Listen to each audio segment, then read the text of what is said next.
Bonjour à tous, excellente journée dominicale. La Côte d'Ivoire a 61 ans. La fête de l'indépendance a été célébrée officiellement au palais présidentiel. Une cérémonie de prise d'armes sous le thème « Solidaire pour une Côte d'Ivoire prospère et sécurisée », présidée par le Premier ministre Patrick Achi. Elle a constitué en la montée des couleurs du drapeau par des éléments des forces armées de Côte d'Ivoire. Jérôme Kofi Aboulin. 7 août 1960, 7 août 2021, la Côte d'Ivoire indépendante a 61 ans. 61 ans de souveraineté, l'événement a été célébré ce samedi sur l'esplanade du palais présidentiel. Une célébration sobre pour cause de crise sanitaire provoquée par la pandémie de la Covid-19. Par conséquent, pas de défilé militaire, mais plutôt une prise d'armes pour juste marquer l'événement devant les troupes d'honneur rassemblées sur le lieu choisi à cette occasion. Comme temps fort, la montée du drapeau et l'abidjanaise.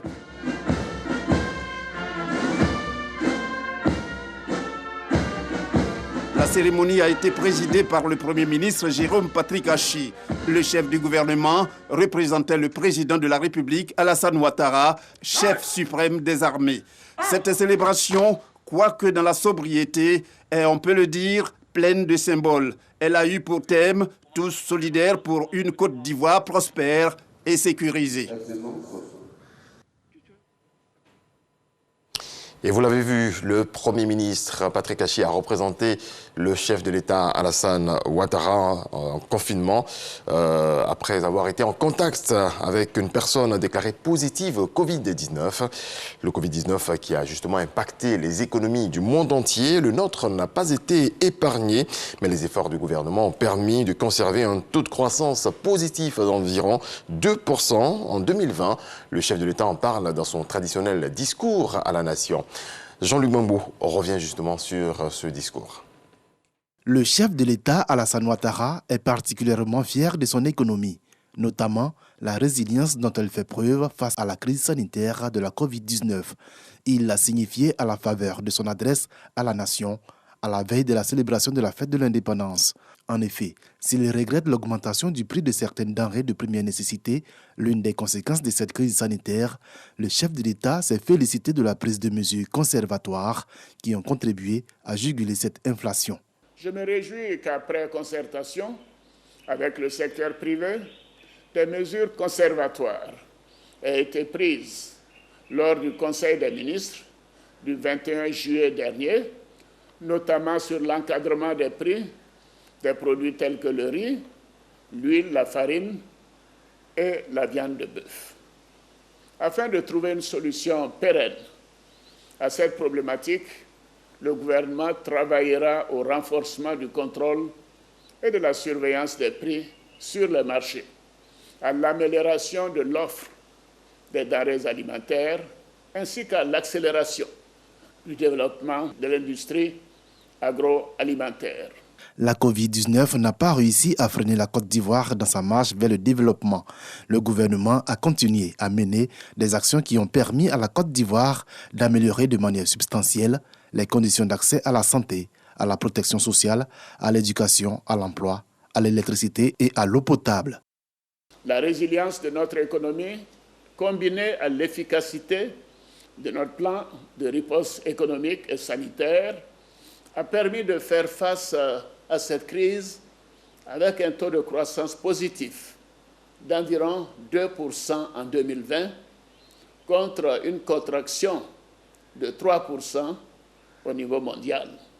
Les coupures d'électricité entre avril et juillet ont également été évoquées par le chef de l'État. Une situation conjoncturelle qui, fort heureusement, est aujourd'hui derrière nous, a dit le président de la République. L'entrée en production de nouvelles centrales électriques dont la mise en service avait été retardée en raison de la pandémie de la Covid-19 a notamment contribué à résoudre ce problème. Alassane Ouattara a ainsi salué la compréhension et la patience dont ont fait preuve les Ivoiriens lors de cette période difficile. Le 27e congrès postal universel s'ouvre ce lundi à Abidjan. Il s'agira de définir une stratégie postale mondiale pour 4 ans. La rencontre va réunir plus de 192 pays. Les organisateurs sont fin prêts. Le Premier ministre Patrick Achi a pu le constater. Alexis Ouedraogo. À compter de lundi, et ce jusqu'au 27 août prochain, Abidjan devient la capitale de l'Union postale universelle. Le rendez-vous réunira plus de 192 pays pour définir la stratégie postale mondiale des 4 prochaines années. Et pour s'assurer que tout est fait et bien prêt, le Premier ministre Patrick Achi était ce samedi sur le site de l'événement.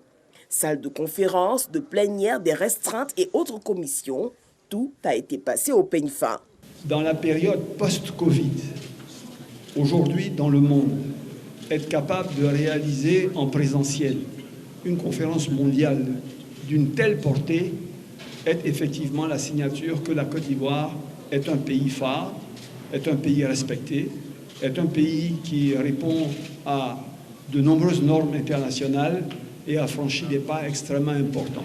À l'heure de la transformation digitale mondiale, ce congrès représente pour tout le continent africain une opportunité économique et stratégique de renforcer son positionnement au sein de l'institution et ainsi de bénéficier d'un accompagnement technique pour réformer son système postal. La particularité de cet événement, c'est qu'il sera réalisé en présentiel, mais également à distance en vidéo.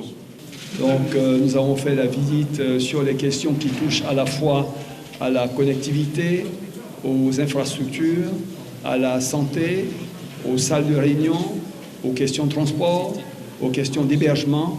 Et sur toutes ces questions, on a pu avoir donc des réponses satisfaisantes.